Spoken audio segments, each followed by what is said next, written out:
Semua orang bilang menikah dengannya adalah berkah.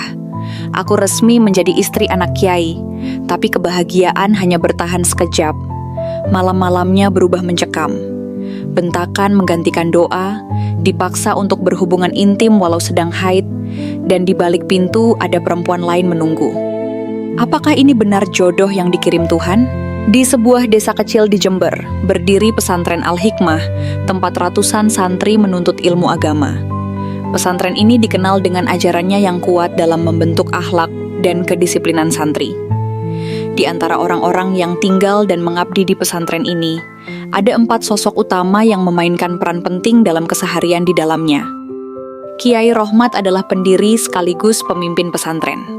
Dengan wajah teduh dan sorot mata tajam, beliau disegani bukan hanya oleh santri-santrinya, tetapi juga oleh masyarakat luas. Sebagai seorang ulama, Kiai Rohmat selalu mengajarkan nilai-nilai Islam dengan penuh kebijaksanaan. Sikapnya tegas, tetapi juga penyabar dalam mendidik santri-santrinya. Keberadaannya di pesantren bagaikan seorang ayah bagi semua santri, dan setiap keputusan yang ia buat jarang sekali dibantah. Salah satu pengajar paling disegani di pesantren adalah Gus Rozi, putra pertama Kiai Rohmat.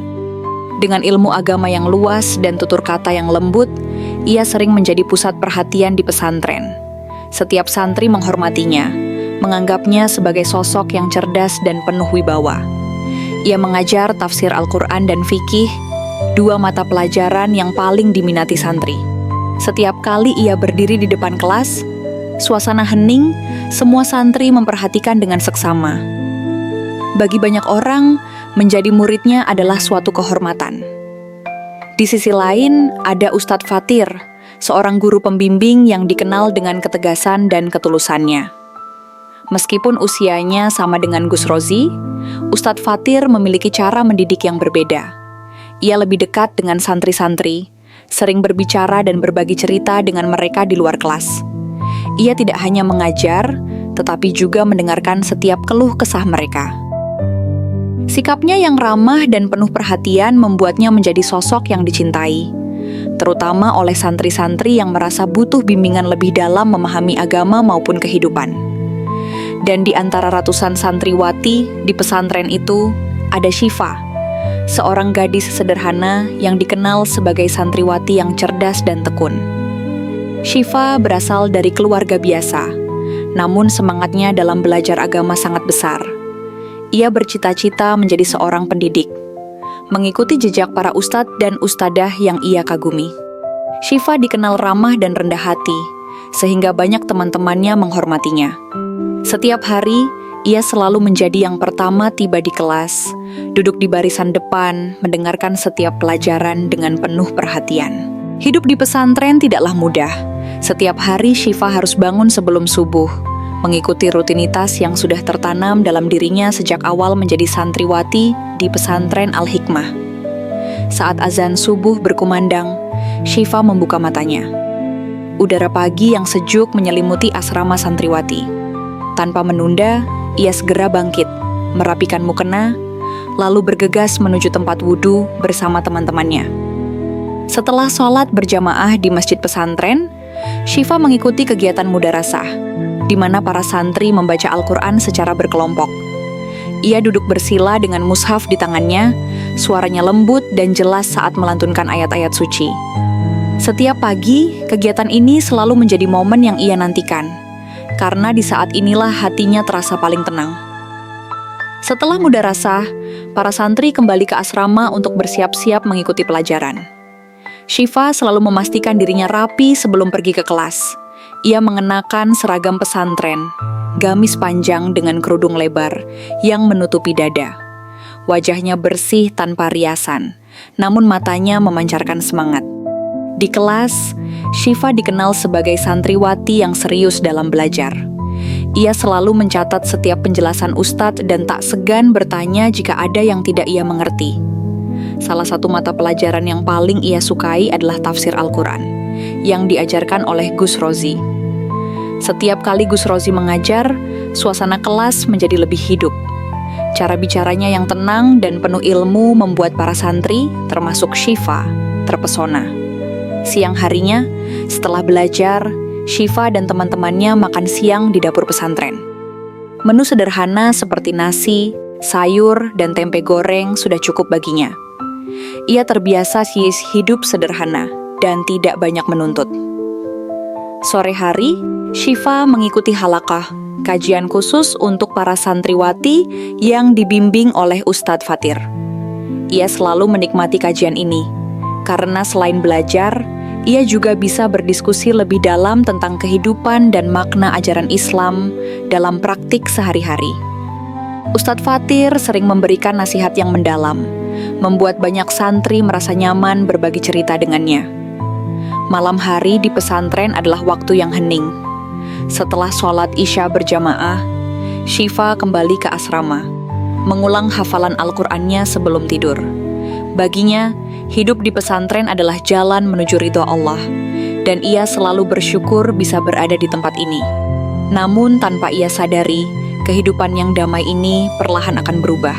Malam itu, setelah seharian penuh dengan pelajaran dan ibadah, Syifa duduk di sudut asrama, mengulang hafalan Al-Qur'annya seperti biasa. Namun pikirannya sedikit terganggu oleh percakapan teman-temannya di seberang ruangan. "Syifa, kamu sudah dengar kabar?" bisik salah satu teman dekatnya, Aisyah, yang tiba-tiba duduk di sampingnya. Syifa mengerutkan dahi. "Kabar apa?" tanyanya, menutup mushafnya. Aisyah menatapnya dengan tatapan penasaran bercampur kagum. "Ada kabar kalau kamu akan dijodohkan dengan Gus Rozi." Jantung Syifa berdegup lebih cepat. Gus Rozi? Nama itu bukan nama yang asing baginya. Ia adalah salah satu pengajar terbaik di pesantren ini, putra dari Kiai Rohmat, dan sosok yang dihormati semua orang. Syifa tertawa kecil, mencoba menepis kegelisahan yang mulai merayapi hatinya. "Jangan bercanda, Aisyah. Tapi ini serius, aku dengar sendiri dari beberapa ustadzah," Aisyah bersikeras. "Mereka bilang Kiai Rohmat sudah membicarakan ini dengan keluargamu." Syifa terdiam. Ia mencoba mencerna kabar itu dengan hati-hati. Bagaimana mungkin ia, seorang santriwati biasa, bisa dipertimbangkan untuk menjadi istri seorang Gus, apalagi anak seorang kiai? Sepanjang malam, Syifa berusaha menenangkan pikirannya. Tetapi ada rasa tak menentu yang mengganggu tidurnya. Apakah ini benar? Jika iya, apa yang sebaiknya ia lakukan? Keesokan harinya, kabar itu semakin jelas ketika ia dipanggil oleh salah satu ustadzah senior. Dengan senyum lembut, ustadzah tersebut membenarkan kabar bahwa keluarganya memang telah menerima lamaran dari Kiai Rohmat untuk menikahkan Syifa dengan Gus Rozi. "Ini adalah kehormatan besar, Syifa," kata ustadzah itu dengan nada menenangkan. Gus Rozi adalah lelaki soleh, berilmu, dan berasal dari keluarga terpandang. Semua santriwati pasti akan merasa beruntung mendapatkan suami seperti dia. Syifa hanya bisa mengangguk perlahan, hatinya masih bergejolak. Apakah ini benar-benar takdir yang telah ditetapkan untuknya? Namun, di sudut pesantren yang lain, seseorang mendengar kabar ini dengan perasaan tak nyaman. Ustadz Fatir.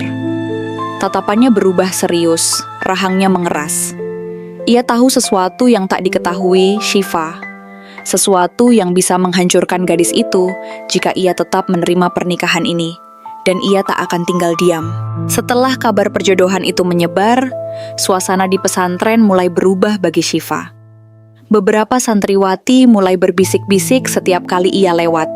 Ada yang iri, ada yang kagum, dan tak sedikit yang merasa Syifa adalah gadis paling beruntung. Namun, di balik semua itu ada satu orang yang merasa gelisah, Ustadz Fatir. Siang itu, setelah kajian rutin di serambi masjid, Ustadz Fatir memanggil Syifa untuk berbicara empat mata. Dengan wajah tenang tapi serius, ia menatap santriwati itu dalam-dalam. "Syifa, aku dengar kabar bahwa kamu akan dijodohkan dengan Gus Rozi," katanya. Suaranya terdengar hati-hati. Syifa mengangguk pelan, merasa sedikit canggung. "Iya Ustadz," kata ustadzah, "ini keputusan yang sudah didiskusikan oleh Kiai dan keluarga saya." Ustadz Fatir menghela napas panjang. Ia tahu ini bukan hal yang mudah untuk dibicarakan. "Syifa, aku ingin kamu berpikir ulang. Jangan langsung menerima hanya karena semua orang mengatakan ini adalah kehormatan," katanya dengan nada lebih pelan. Kening Syifa berkerut. Kenapa Ustadz? Bukankah Gus Rozi orang yang baik? Beliau dihormati di pesantren, ilmu agamanya luas, dan semua orang menganggapnya sebagai sosok panutan. Ustadz Fatir menatapnya dengan mata yang penuh ketegangan. Apa yang terlihat di depan umum tidak selalu sama dengan yang terjadi di balik layar, Syifa. Aku tahu siapa Gus Rozi sebenarnya, dan aku ingin kamu berhati-hati. Syifa terdiam. Perkataan Ustadz Fatir membuat hatinya sedikit bergetar, tapi sulit baginya untuk percaya begitu saja. Bagaimana mungkin seseorang seperti Gus Rozi, yang dikenal begitu baik dan dihormati, bisa memiliki sisi gelap yang disembunyikan? Syifa, lanjut Ustadz Fatir, aku tidak bisa memberitahumu segalanya sekarang, tapi aku mohon, sebelum kamu mengambil keputusan, bukalah matamu lebih lebar. Jangan hanya melihat apa yang ada di permukaan. Namun dalam hati Syifa, ada keraguan yang tumbuh. Apakah ini hanya ketidaksukaan pribadi Ustadz Fatir terhadap Gus Rozi? Ataukah ada sesuatu yang benar-benar salah? Saat ia kembali ke asrama, pikirannya masih dipenuhi dengan kata-kata Ustadz Fatir. Tapi semakin ia mengingat wajah tenang dan berwibawa Gus Rozi di kelas, semakin ia merasa Ustadz Fatir mungkin hanya salah paham. Bagaimana mungkin seorang guru yang begitu dihormati menyimpan rahasia kelam? Syifa pun memilih mengabaikan peringatan itu. Namun ia tak tahu, keputusannya akan membawanya ke dalam kegelapan yang tak pernah ia bayangkan. Hari-hari berlalu dan Syifa mulai menerima kenyataan bahwa dirinya akan menikah dengan Gus Rozi. Keluarganya telah menyetujui lamaran itu. Dan di pesantren, pernikahan ini dianggap sebagai sebuah kehormatan. Banyak santriwati yang berbisik iri mengatakan bahwa Syifa sangat beruntung karena akan menjadi bagian dari keluarga Kiai Rohmat. Di tengah persiapan pernikahan, Syifa mencoba meyakinkan dirinya bahwa ini adalah takdir terbaik yang telah Allah tetapkan. Setiap kali ia melihat Gus Rozi mengajar di kelas, tampil penuh wibawa dengan tutur kata yang santun, ia semakin yakin bahwa pernikahan ini akan membawa kebahagiaan baginya. Namun di sisi lain, Ustadz Fatir masih belum bisa menerima keputusan ini. Ia ingin berbicara lagi dengan Syifa, tapi ia tahu gadis itu sudah memantapkan hatinya. Sejak pertemuan terakhir mereka, Syifa mulai menjaga jarak darinya, seolah menolak segala keraguan yang coba ia tanamkan. Akhirnya, hari pernikahan pun tiba. Di masjid pesantren, acara akad nikah berlangsung khidmat. Syifa duduk dengan gaun putih sederhana, menundukkan kepala, berusaha menenangkan hatinya. Suara lantang Gus Rozi saat mengucap ijab kabul terdengar tegas tanpa keraguan. Semua orang yang menyaksikan tersenyum bahagia, memuji pernikahan ini sebagai penyatuan dua insan yang berilmu. Setelah akad selesai, Gus Rozi mendekati Syifa dan menatapnya dengan tatapan lembut yang membuatnya tersipu. Semua orang melihatnya sebagai pasangan yang sempurna, suami berilmu dan istri yang soleha. Namun saat malam pertama tiba, sesuatu mulai terasa berbeda. Syifa yang sebelumnya merasa tenang, mulai merasakan keganjilan dalam sikap suaminya. Di balik sikap lembutnya di hadapan banyak orang, ada sesuatu yang tersembunyi. Sesuatu yang membuatnya mulai bertanya-tanya. Dan dalam hitungan hari, kebahagiaan yang ia impikan mulai retak sedikit demi sedikit. Malam pertama di rumah Gus Rozi terasa aneh bagi Syifa. Sejak awal, ia membayangkan kehidupan pernikahan yang penuh kelembutan dan kebahagiaan. Namun kenyataan yang ia temui terasa berbeda. Setelah acara resepsi sederhana di lingkungan pesantren, Syifa dibawa ke rumah pribadi Gus Rozi yang terletak tidak jauh dari pesantren. Rumah itu cukup besar, tetapi terasa sepi dan dingin. Di dalam kamar pengantin, Gus Rozi tidak menunjukkan sikap mesra seperti yang Syifa bayangkan. Ia lebih banyak diam, hanya berbicara seperlunya. Saat Syifa mencoba mengajaknya berbincang tentang kehidupan mereka ke depan, Gus Rozi hanya menjawab singkat dan terlihat tidak tertarik untuk berdiskusi lebih jauh. Hari-hari berlalu dan sikap Gus Rozi semakin terasa ganjil. Di depan orang-orang, ia masih menunjukkan sosok suami yang santun dan berwibawa. Namun ketika hanya berdua, ia sering bersikap dingin, bahkan mulai memperlakukan Syifa dengan kasar, baik secara perkataan maupun perlakuan. Suatu malam, Syifa terbangun mendengar suara gaduh dari ruang tamu. Dengan langkah hati-hati, ia mengintip dari balik pintu kamarnya. Betapa terkejutnya ia saat melihat Gus Rozi duduk dengan beberapa pria yang tidak ia kenal. Tertawa keras sambil menenggak sesuatu dari gelas kaca. Jantungnya berdegup kencang. Apakah itu alkohol? Syifa ingin meyakinkan dirinya bahwa ia salah melihat, bahwa suaminya tidak mungkin melakukan hal yang dilarang agama. Namun saat salah satu pria itu menyorotkan rokoknya ke wajah Gus Rozi, terlihat jelas tatapan mata suaminya yang mulai sayu, tanda seseorang yang sudah mabuk. Napasnya tercekat. Ini tidak mungkin. Keesokan harinya, ia mencoba bertanya dengan hati-hati kepada Gus Rozi, berharap ada penjelasan yang masuk akal. Namun yang ia dapatkan hanyalah amarah. "Jangan ikut campur urusan laki-laki, Syifa," kata Gus Rozi dengan suara dingin. Syifa mulai merasakan ketakutan yang nyata. Suaminya bukanlah sosok yang selama ini ia kenal. Dan lebih buruknya lagi, ini baru permulaan. Hari-hari berikutnya semakin membuka mata Syifa tentang siapa sebenarnya suaminya. Gus Rozi yang dikenal sebagai ustadz berilmu di pesantren, ternyata memiliki sisi gelap yang selama ini disembunyikan rapat-rapat. Setiap malam, Gus Rozi sering pulang larut, terkadang dalam keadaan mabuk. Jika Syifa mencoba bertanya atau menunjukkan kekhawatirannya, ia dibalas dengan tatapan tajam dan bentakan. "Jangan banyak tanya, tugasmu di rumah ini hanya satu, jadi istri yang patuh." Syifa terdiam, menahan perih di dadanya. Ini bukan pernikahan yang ia bayangkan. Ini bukan kehidupan yang selama ini ia impikan. Suatu malam, saat Gus Rozi belum pulang, Syifa duduk di ruang tamu dalam kegelapan. Hatinya gelisah, pikirannya dipenuhi pertanyaan yang tak menemukan jawaban. Namun ketika suara motor berhenti di depan rumah, ia segera bangkit, berharap suaminya pulang sendirian kali ini. Tapi harapannya hancur seketika. Di depan pintu, Gus Rozi turun dari motor, bersama seorang perempuan asing. Wanita itu berdandan mencolok, tertawa pelan sambil menggamit lengan suaminya. Syifa terpaku, tubuhnya gemetar, melihat pemandangan yang tak bisa ia terima. Gus Rozi menoleh ke arahnya dengan wajah tanpa rasa bersalah. "Masuk ke kamar, Syifa. Jangan ikut campur urusanku." Air mata menggenang di pelupuk matanya. "Siapa dia?" tanyanya dengan suara bergetar. Alih-alih menjawab, Gus Rozi berjalan melewatinya begitu saja, membawa perempuan itu masuk ke dalam rumah. Syifa tidak tahu harus berbuat apa. Tubuhnya seakan membeku di tempat. Apakah ini benar-benar takdir yang harus ia jalani? Keesokan harinya, Syifa menangis di dalam sujudnya, meminta petunjuk dari Allah. Ia ingin lari, ingin mengakhiri semuanya. Tapi bagaimana? Ia hanyalah seorang santriwati yang kini terperangkap dalam pernikahan dengan seorang lelaki yang tak lagi dikenalnya. Namun semuanya semakin jelas. Ustadz Fatir tidak salah. Ia telah memperingatkannya, dan kini Syifa harus menghadapi kenyataan pahit itu sendiri. Setelah kejadian malam itu, dunia Syifa terasa semakin sempit. Gus Rozi bukan hanya pembohong, tetapi juga pengkhianat. Ia membawa perempuan lain ke dalam rumah tanpa rasa bersalah, seolah-olah Syifa hanyalah bayangan yang tidak berhak berbicara. Syifa ingin melawan, ingin menanyakan keberadaannya sebagai seorang istri, tapi ia tahu tidak ada gunanya.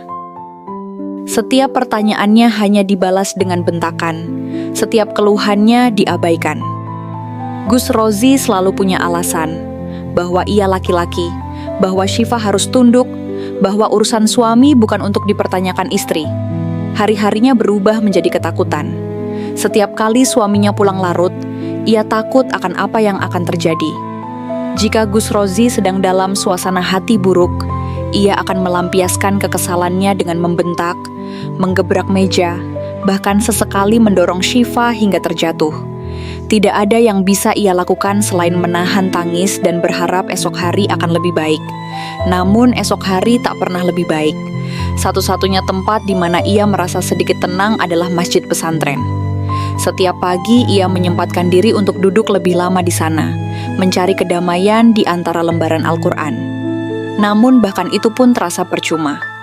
Setiap ayat yang ia baca terasa kosong karena hatinya terjebak dalam penderitaan yang terus menggerogotinya.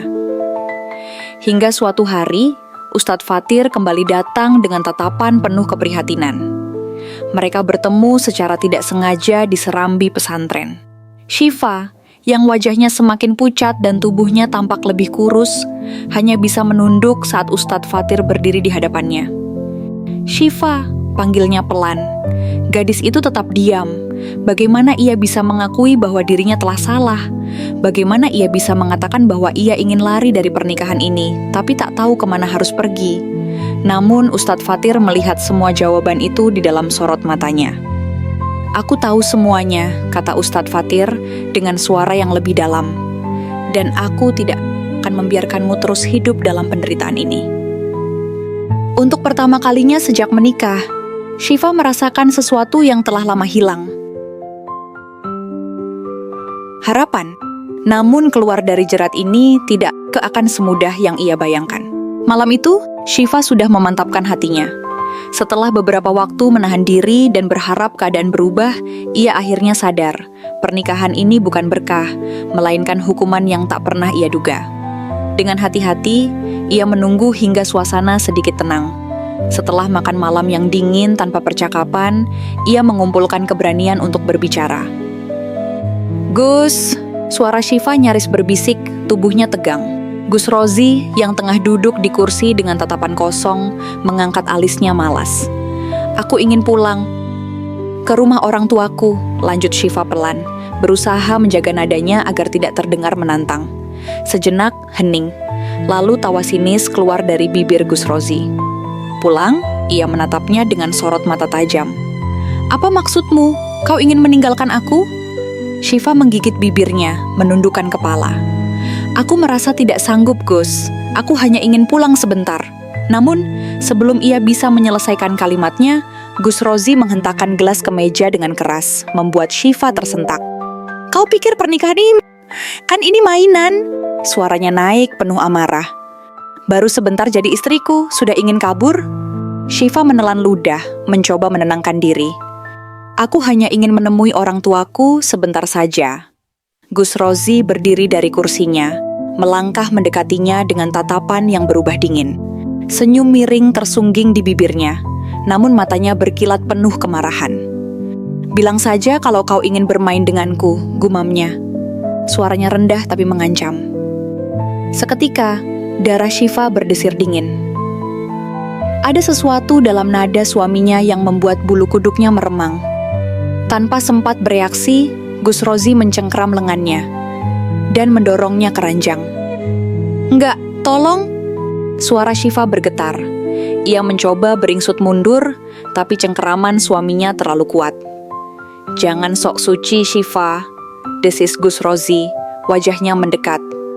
"Kau ini istriku, hakku." Syifa menangis, tubuhnya bergetar. "Aku sedang haid, tolong jangan." Suaranya nyaris hilang dalam isakan. Namun Gus Rozi tak peduli. Dalam sekejap, dunia Syifa berubah menjadi gelap. Rasa takut, sakit, dan pengkhianatan bercampur menjadi satu. Di malam itu, Syifa benar-benar merasa kehilangan dirinya. Malam itu, Syifa berbaring di ranjang dengan tubuh yang terasa mati rasa. Matanya menatap langit-langit kamar tanpa berkedip, seakan jiwanya telah meninggalkan tubuhnya. Rasa sakit itu masih ada, tapi lebih menyakitkan lagi adalah kenyataan bahwa ia tak bisa melakukan apapun. Air matanya mengalir tanpa suara. Ia ingin berteriak, ingin melawan, ingin kabur, tapi kemana? Di sebelahnya, Gus Rozi telah tertidur pulas, seolah tak ada yang terjadi. Nafasnya terdengar berat, tubuhnya tenggelam di kasur tanpa beban. Ini bukan pernikahan. Ini bukan kehidupan yang ia bayangkan. Syifa menarik selimut, meringkuk di sudut ranjang, memeluk tubuhnya sendiri. Ia merasa kotor, merasa dipermalukan, merasa tak lagi berharga. Pikirannya melayang ke masa lalu, saat ia masih di pesantren, duduk di serambi masjid dengan tenang, membaca Al-Quran dengan hati yang damai. Apakah Tuhan mendengarnya sekarang? Jika ini takdirnya, mengapa rasanya begitu menyakitkan? Sejak malam itu, Syifa tak lagi berbicara banyak. Ia hanya melakukan tugasnya sebagai istri tanpa perasaan. Pagi hari, ia bangun lebih awal, menyiapkan makanan seperti biasa, lalu duduk diam di sudut rumah. Jika Gus Rozi berbicara, ia hanya mengangguk atau menjawab seadanya. Setiap kali suaminya menatapnya, ada ketakutan yang menyusup di hatinya. Terkadang, ia merasa bahwa Gus Rozi mulai menyadari perubahannya. "Kau ini kenapa? Kenapa diam saja?" tanya Gus Rozi suatu malam, setelah kembali dari luar rumah dengan bau alkohol yang samar. Syifa hanya menunduk. "Jangan pura-pura jadi istri yang tersakiti," lanjutnya sinis. "Aku ini suamimu, apa yang kulakukan itu hakku." Syifa tetap diam, dan di dalam diamnya, ia mulai merencanakan sesuatu. Ia tahu, jika ia tetap di sini, ia akan hancur perlahan-lahan. Ia harus keluar, bagaimanapun caranya. Setelah malam-malam penuh ketakutan dan rasa sakit, Syifa akhirnya sadar, jika ia tetap di rumah ini, hidupnya akan hancur. Ia tidak bisa terus menunggu keajaiban. Tidak bisa terus berharap Gus Rozi berubah. Tidak ada yang bisa menyelamatkannya kecuali dirinya sendiri. Sejak hari itu, ia mulai mengamati kebiasaan suaminya. Gus Rozi selalu pulang larut malam, sering dalam keadaan mabuk, dan kadang tidak pulang sama sekali. Itu artinya, ada waktu bagi Syifa untuk melarikan diri. Ia menyusun rencana diam-diam. Mengumpulkan sedikit uang dari sisa belanja dapur, menyimpan pakaian secukupnya dalam tas kecil, dan menunggu waktu yang tepat. Namun yang paling sulit adalah bagaimana ia bisa keluar tanpa dicurigai. Ia butuh bantuan. Siang itu, saat berbelanja ke warung dekat pesantren, Syifa melihat Ustadz Fatir dari kejauhan. Jantungnya berdegup kencang. Ini satu-satunya kesempatan. Dengan hati-hati, ia mendekat ke arah Ustadz Fatir yang sedang berbicara dengan seorang santri laki-laki. Ia tahu ini berisiko. Jika seseorang melihat mereka berbicara berdua, bisa muncul fitnah. Namun ia tak peduli. Ini soal hidup dan matinya. Ketika Ustadz Fatir menoleh dan melihatnya, wajahnya langsung berubah. Ada keterkejutan, ada kekhawatiran. Syifa menatapnya dalam-dalam. Mata itu berkata, "Tolong aku." Ustadz Fatir cepat menangkap maksudnya. Tanpa banyak bicara, ia berpura-pura mengambil barang di rak dekat Syifa dan berbisik pelan, "Temui aku di dekat sumur belakang pesantren setelah ashar." Syifa mengangguk cepat, lalu pergi tanpa menoleh lagi. Ini akan menjadi langkah pertama menuju kebebasan. Namun ia belum tahu bahwa Gus Rozi mulai curiga. Setelah sholat ashar, dengan hati berdebar, Syifa berjalan menuju sumur tua di belakang pesantren. Tempat itu jarang dilalui orang, dan ia tahu hanya di sanalah ia bisa berbicara dengan Ustadz Fatir tanpa menarik perhatian. Setibanya di sana, ia melihat Ustadz Fatir sudah menunggunya. Tatapan pria itu penuh kekhawatiran. "Syifa, apa yang terjadi?" tanyanya pelan, suaranya rendah tapi tegas. Air mata menggenang di mata Syifa. Ia ingin berbicara, tapi tenggorokannya tercekat. Aku tidak bisa lagi, Ustadz." Akhirnya ia berkata dengan suara bergetar. "Aku ingin pergi, aku ingin pulang ke rumah orang tuaku, tapi aku takut. Aku takut dia akan mencariku." Wajah Ustadz Fatir menegang. Ia sudah menduga ada sesuatu yang buruk terjadi, tapi tidak menyangka seburuk ini. "Syifa, aku tahu ini tidak mudah, tapi aku bisa membantumu. Aku akan mengantarkanmu ke rumah orang tuamu." Syifa mengangguk cepat. Untuk pertama kalinya ia merasa ada harapan. Namun sebelum mereka bisa membahas rencana lebih jauh, suara berat yang penuh kemarahan tiba-tiba terdengar dari belakang. "Apa yang kalian lakukan di sini, Gus Rozi?" Napas Syifa memburu, tubuhnya menegang, darahnya serasa membeku. Ia telah ketahuan. Gus Rozi melangkah mendekat dengan mata menyala penuh amarah. Tatapannya beralih dari Syifa ke Ustadz Fatir, lalu kembali ke istrinya. "Jadi ini alasan kenapa kau ingin pulang? Kau main belakang dengan laki-laki lain?" Suaranya penuh amarah dan tuduhan. Syifa menggeleng cepat, air matanya mengalir. "Tidak, Gus, bukan begitu." Namun tamparan keras mendarat di pipinya sebelum ia sempat menjelaskan. Syifa terhuyung ke belakang, rasa sakit menjalar di wajahnya. Ustadz Fatir langsung maju, menahan tangan Gus Rozi yang hendak menampar lagi. "Cukup, Gus Rozi, kau tidak berhak menyakiti istrimu." Suara Ustadz Fatir bergetar oleh kemarahan. Namun Gus Rozi justru semakin berang. Kau pikir kau siapa, hah? Ini istriku, urusan rumah tanggaku. Syifa menatap Ustadz Fatir dengan tatapan penuh ketakutan. Ia tahu, jika ia tidak pergi sekarang, ia tidak akan pernah bisa pergi selamanya. Dengan sisa keberanian yang ia miliki, Syifa berlari. Ia berlari tanpa menoleh, air mata mengaburkan pandangannya. Ia tidak tahu kemana harus pergi, yang ia tahu hanya satu, ia harus keluar dari jerat ini. Di belakangnya, ia masih bisa mendengar suara pertengkaran antara Gus Rozi dan Ustadz Fatir. Tapi ia tak punya waktu untuk peduli. Ia harus terus berlari. Jalan di sekitar pesantren terasa lebih panjang dari biasanya. Napasnya tersengal, kakinya lelah, tapi ia tak boleh berhenti. Setelah beberapa waktu, ia akhirnya sampai di jalan besar. Ia melihat sebuah angkot melintas dan segera melambaikan tangan. Ketika pintu angkot terbuka, Syifa melompat masuk dan duduk di pojok, menyembunyikan wajahnya di balik kerudung.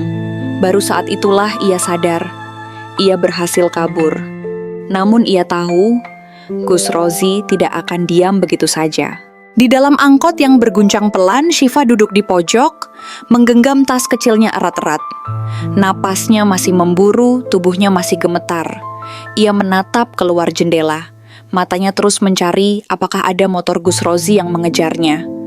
Ketakutan terus menghantuinya. Bagaimana jika ia ditemukan? Bagaimana jika ia dipaksa kembali? Bagaimana jika ini hanya mimpi sesaat sebelum hidupnya kembali menjadi neraka? Setiap kali angkot berhenti, jantungnya mencelos. Ia takut tiba-tiba melihat wajah suaminya di luar sana, menunggunya dengan amarah yang tak terbendung. Namun perjalanan itu terus berlanjut. Setelah menempuh perjalanan panjang, Syifa akhirnya sampai di rumah orang tuanya. Malam sudah larut dan rumah itu terlihat sunyi. Tangannya gemetar saat mengetuk pintu. Ia tak tahu bagaimana reaksi orang tuanya. Beberapa detik kemudian ibunya membuka pintu. Saat melihat Syifa berdiri di depan rumah dengan mata sembab, pipi yang masih merah bekas tamparan, dan tubuh yang sedikit goyah, ibunya langsung tertegun. "Syifa, ada apa, nak?" Suara ibunya bergetar. Syifa menatap wajah ibunya, lalu tanpa bisa menahan diri lagi, ia langsung menangis terseduh-seduh di pelukan sang ibu. "Ibu, tolong aku." Suaranya penuh luka dan keputusasaan. Sang ibu mengelus punggungnya, berusaha menenangkan. Namun ia belum tahu betapa besar luka yang telah diderita putrinya. Dari dalam rumah, ayahnya muncul dengan wajah penuh tanda tanya. "Apa yang terjadi?" Namun sebelum Syifa sempat menjawab, suara motor terdengar dari luar. Brakai, pintu pagar didorong keras. Suara berat yang tak asing lagi terdengar dari luar. "Syifa, keluar kau!" Gus Rozi telah menemukannya. Syifa langsung merapat ke dinding, tubuhnya membeku. Air matanya masih menetes, tapi kini bukan karena kesedihan, melainkan karena ketakutan yang luar biasa. Sang ayah segera maju, berdiri di depan pintu. "Ada apa ini? Kenapa kau datang dengan cara seperti ini?" Gus Rozi berdiri di luar pagar, wajahnya merah padam, matanya penuh amarah. "Syifa adalah istriku, dia harus ikut aku pulang. Kalian tidak berhak menahannya." Sang ibu semakin erat memeluk putrinya yang masih gemetar. "Dia putri kami, dan dia berhak menentukan hidupnya sendiri." Namun Gus Rozi bukan seseorang yang bisa menerima penolakan dengan mudah. Dengan langkah kasar, ia mencoba masuk, namun sang ayah segera menghalangi. "Tidak ada yang akan membawa putriku pergi malam ini." Suara ayah Syifa keras menunjukkan bahwa ia tak akan mundur. Tapi Gus Rozi hanya tertawa sinis. "Jangan sok berani, Pak. Aku ini anak kiai. Kau pikir kau bisa melawan aku?" Kebisuan menyelimuti. Ucapan itu bukan hanya ancaman, tapi juga kenyataan pahit. Sebagai anak kiai, Gus Rozi memiliki kuasa yang besar. Tidak mudah bagi keluarga Syifa untuk melawan seseorang yang dihormati banyak orang di pesantren. Namun sebelum Gus Rozi bisa berbuat lebih jauh, suara lain terdengar dari belakangnya. "Berhenti, Gus." Ustadz Fatir muncul dari kegelapan, berdiri tegak di belakangnya. Tatapan Gus Rozi berubah. "Apa urusanmu, Fatir?" Namun kali ini Ustadz Fatir tidak lagi diam. "Urusanku adalah memastikan bahwa Syifa tidak lagi menderita di tangan laki-laki seperti kamu," katanya tegas. Semua mata kini tertuju pada Ustadz Fatir. Ayah dan Ibu Syifa pun terkejut melihatnya berada di sana. Dengan langkah pasti, Ustadz Fatir maju ke depan. Ia tak lagi bisa membiarkan kejahatan ini tertutup. Sudah terlalu lama aku diam, Gus. Aku tahu semua kebusukanmu. Aku tahu kau sering mabuk. Aku tahu kau suka bermain dengan perempuan lain. Dan aku tahu kau telah memperlakukan istrimu dengan sangat buruk. Wajah Gus Rozi semakin merah. Tatapannya dipenuhi kemarahan dan ketakutan. Kau tidak punya bukti, bentaknya. Namun Ustadz Fatir tersenyum kecil. Oh, aku punya. Dari sakunya ia mengeluarkan sebuah ponsel dan menekan tombol play. Sebuah rekaman suara terdengar. Suara bentakan Gus Rozi, suara tangisan Syifa, suara permohonan yang diabaikan. Semua yang mendengar terdiam. Ayah dan Ibu Syifa membeku, mendengarkan sendiri penderitaan yang dialami putrinya. Sementara itu, wajah Gus Rozi yang semula penuh amarah kini berubah menjadi pucat. Ia tahu segalanya sudah berakhir. Syifa menatap sosok suaminya yang kini tak lagi berani berbicara. Untuk pertama kalinya ia melihatnya dalam keadaan terpojok. Dan untuk pertama kalinya pula, ia merasa bahwa ia bisa melawan. Dengan suara pelan tapi penuh ketegasan, ia akhirnya berkata, "Aku ingin cerai." Semua orang terdiam, namun Gus Rozi tak bisa berkata apa-apa. Kebenaran telah menghancurkannya, dan malam itu, untuk pertama kalinya setelah sekian lama, Syifa merasa bebas. Setelah Syifa dengan tegas menyatakan keinginannya untuk cerai, suasana di rumah orang tuanya masih terasa tegang. Gus Rozi masih berdiri di depan mereka, tubuhnya menegang, wajahnya penuh kemarahan dan rasa takut. Namun permainannya telah berakhir. Ayah Syifa yang sejak awal berusaha menahan diri, kini tak lagi bisa membiarkan putrinya menderita. Dengan penuh ketegasan, ia menghubungi seseorang yang bisa menyelesaikan ini dengan cara yang benar, Kiai Rohmat, ayah Gus Rozi. Tak butuh waktu lama, Kiai Rohmat tiba di rumah itu. Ketika melihat putranya berdiri di depan rumah orang tua Syifa dengan wajah penuh amarah, sang Kiai mengerutkan dahi. "Apa yang terjadi di sini?" tanyanya. Suaranya tegas namun penuh kebijaksanaan. Gus Rozi terdiam. Namun sebelum ia bisa menjawab, Ustadz Fatir melangkah maju. "Kiai, maafkan saya, tapi sudah waktunya Anda mengetahui semuanya," katanya pelan. Dengan hati-hati, Ustadz Fatir menyerahkan ponsel yang berisi rekaman suara Gus Rozi. Kiai Rohmat menekan tombol play. Suara bentakan terdengar, tangisan Syifa yang memohon, kata-kata kasar yang keluar dari mulut Gus Rozi, dan yang paling membuat semua orang terdiam, jeritan Syifa saat ia dipaksa, saat hak-haknya diinjak oleh suaminya sendiri. Wajah Kiai Rohmat berubah pucat. Tangan yang menggenggam ponsel itu sedikit gemetar. Ia menoleh ke arah putranya, menatapnya dengan sorot mata penuh kekecewaan. "Astagfirullahaladzim, kau melakukan ini, Rozi? Kau memperlakukan istrimu seperti ini?" Gus Rozi terdiam. Untuk pertama kalinya dalam hidupnya, ia tak bisa menjawab ayahnya sendiri. Kiai Rohmat menarik napas panjang. Ada kemarahan, ada kesedihan, dan ada rasa malu yang tak bisa ia sembunyikan. "Aku sudah mencoba menutup mata atas perilakumu, berharap kau berubah," katanya dengan suara berat. "Tapi kali ini, aku tidak bisa diam lagi." Ia menatap Ustadz Fatir dan ayah Syifa. "Laporkan dia ke polisi." Semua orang terkejut, termasuk Gus Rozi sendiri. "Ayah, apa yang ayah lakukan? Aku ini anakmu!" teriaknya, matanya membelalak, tak percaya dengan keputusan ayahnya sendiri. Namun Kiai Rohmat menggeleng pelan. "Kau bukan lagi anakku, Rozi. Kau adalah aib." Tak lama setelah itu, polisi tiba. Saat mereka memasuki halaman rumah, Gus Rozi masih mencoba melawan. "Aku anak Kiai. Kalian tak bisa menangkapku semudah ini." Namun hukum tetaplah hukum. Dengan tangan diborgol, Gus Rozi akhirnya dibawa pergi, meninggalkan segala kedudukannya, kehormatannya, dan kebohongannya. Saat mobil polisi melaju menjauh, Syifa berdiri di ambang pintu rumahnya, menghela napas panjang. Air mata masih mengalir di pipinya, namun kali ini bukan karena ketakutan, melainkan kelegaan. Ia bebas. Sang ibu menggenggam tangannya erat, sementara ayahnya berdiri di sisinya, memberikan kekuatan yang selama ini ia butuhkan. Ustadz Fatir tersenyum tipis ke arahnya, seolah ingin berkata, "Aku sudah bilang, kau harus percaya padaku." Dan untuk pertama kalinya dalam waktu yang lama, Syifa merasa bisa bernapas kembali. Beberapa bulan kemudian, Gus Rozi resmi dijatuhi hukuman penjara karena kasus KDRT. Semua perilakunya yang selama ini tertutupi akhirnya terbongkar. Tak hanya KDRT, tetapi juga bukti kebiasaannya mabuk dan berselingkuh terungkap. Pesantren Al-Hikmah mengalami guncangan besar, tetapi Kiai Rohmat menerima hukuman itu dengan lapang dada. Ia menyadari bahwa ia harus bertanggung jawab atas kelalaiannya, membiarkan putranya bertindak semena-mena selama ini. Sementara itu, Syifa memulai hidup baru. Ia memilih kembali ke pesantren, bukan lagi sebagai santriwati biasa, tetapi sebagai pengajar.